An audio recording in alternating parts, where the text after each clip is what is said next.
Project చెరువు కింద నీళ్లు తీసుకుంటే బంద్ చేసినాం, నీటి తీరువ రద్దు చేసినాం.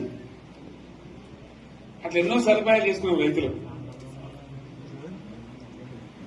బాగా జరుగుతుండే. అప్పుడప్పుడు ఏమవుతుంది, కొన్ని దుష్ట దినాలు వస్తాయి, చెడు గడియలు వస్తాయి. మనోళ్ళు కూడా అలవోకగా ఓట్లేసారు. మీరు గొప్పలో మీరు మాణిగ్రహం గెలిపించారు.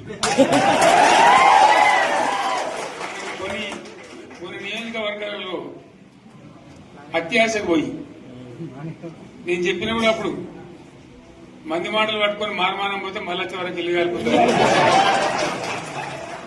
వీళ్ళని నమ్మితే అమాంతం మింగుతారు, మోసపోతాం. రైతు బంధుకు రామరామ అంటారు, దళిత బంధుకు జైబీం అంటారు. వీళ్ళు ముంచుతారా నాయన అని చెప్పినండి. ఆయన వాడు తులం బంగారం ఇస్తా,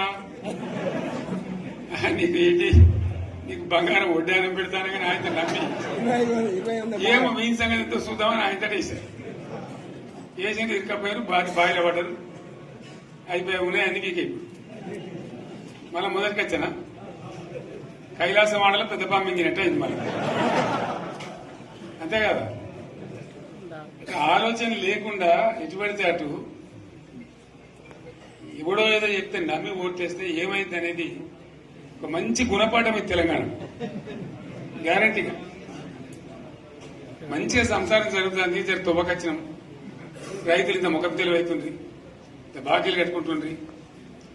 ఎంతో మంది పాపం సిటీలు వేసుకుందరు, ఏదో వేసుకుందరు. రైతు బంధు పైసలు పడితే ఎంత సంతోషం ఉంటుండే. ఆయన మీద గంగలు గడిచిపోయి ఇప్పుడు వాడు ఇతడో ఏడో భగవంతుని కనుక ఇచ్చినా కూడా మోసం. ఏదో మళ్ళీ ఎలక్షన్ కోసం దానికోసం చేస్తారు తప్ప కడుపు నిండా ప్రేమ ఇచ్చేది ఇట్లే ఉంటుందా? సర్పంచ్ ఎలక్షన్ పెట్టింది సార్. మనం ఉన్నప్పుడు కరోనా వచ్చింది. కరోనా వస్తే కూడా నేను రైతు బంధు ఆపలేదు. కరోనా వచ్చి రాష్ట్రానికి రూపాయి ఆదాయం రాకపోయినా 4-5 మంచి స్కీములు తెచ్చి వాళ్ళకి కాపాడుకున్నాం. గౌరవంగా బతికింది రైతులు. బీమా వచ్చినండి. రైతు బీమా పెడితే ఎంతమందికి సాయం జరిగింది? గుంట భూమి ఉన్న కూడా మంచిగా సాయం జరిగింది. చిన్న రైతు కూడా సాయం జరిగింది. అట్లా అందరికి మనం గొర్రెల కాపలకు గొర్రెలు వేయడం కానీ, చేప పిల్లలు కానీ, అనేక రకాల అన్ని వర్గాల ప్రజలను ఎట్లా ఆదుకోనట్లు ఆదుకున్నాం. మా తెలంగాణ కదా మేము తెచ్చుకున్నాం కష్టపడి.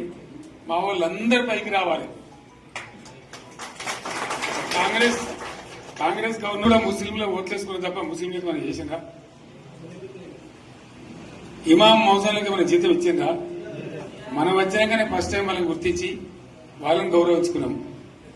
ముస్లిం మైనార్టీ పిల్లలకు, మన గిరిజన పిల్లలకు, మన ఎస్సీ పిల్లలకు, మన బీసీ పిల్లలకు ఎంత మంచి రెసిడెన్షియల్ స్కూల్ పెట్టుకున్నాం. అందరినీ కూడా ముందు తీసుకుపోవాలి. ఇవాళ మన కళ్ళ ముందని నాకు బాధ కలిగేది ఏంటంటే, చిన్న వర్గాల ప్రజలు కాన్వెంట్ స్కూళ్ళలో చదివించలేరు.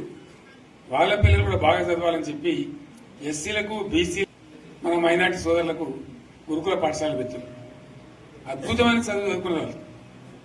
ఇవాళ మొత్తం రోజు బడి పిల్లలు విషాహారము, కడుపు నొచ్చుడు, బాధపడు, పురుగులు అన్నం పెట్టుడు.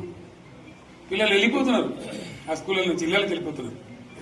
తల్లిదండ్రులు కూడా భయపడి తీసుకుపోతున్నారు. ఏం ఘోరం ఇది నాకు అర్థం కాదు. మళ్ళీ ఇది చేసిన కూడా ఇప్పుడు మళ్ళీ అదే కాంగ్రెస్ పార్టీ. అంతేనా? మళ్ళా పాత కాంగ్రెస్ మోపైంది, మళ్ళా కరెంటు కోతలు మోపైనాయి. వెనకాలానికి ఏం గతి అవుతుందో మార్చి ఏప్రిల్ ఏమవుతుందో. ఇంకా కరెంటు కోతలు మోపైనాయి, మంచినీళ్ళు సరికొత్తలు, అడిగే నాతులు లేడు. ఎవడన్నా గట్టిగా నిలదీసినట్టు వారికి పోలీస్ స్టేషన్లో పట్టేయడం. ఇదేనా రాజ్యం? ఇట్లా ఉండదా రాజ్యం? ఎందుకు వచ్చింది ఈ పరిస్థితి చెప్తా. నాకేం గుర్తులేదు. నేనేమంటున్నా అంటే, ఇట్లా అనేక పనులు చేసుకున్నాం మనం. గోదావరి నుంచి నీళ్లు తెచ్చుకున్నాం. నీళ్లు తెచ్చుకొని మంచినీళ్ళ తర్వాత సాగునీళ్ళు ఎంపడబడ్డాయి. మెదక్లో యువతల ప్రాంతం అంతా కొంత అందినాయి నీళ్లు.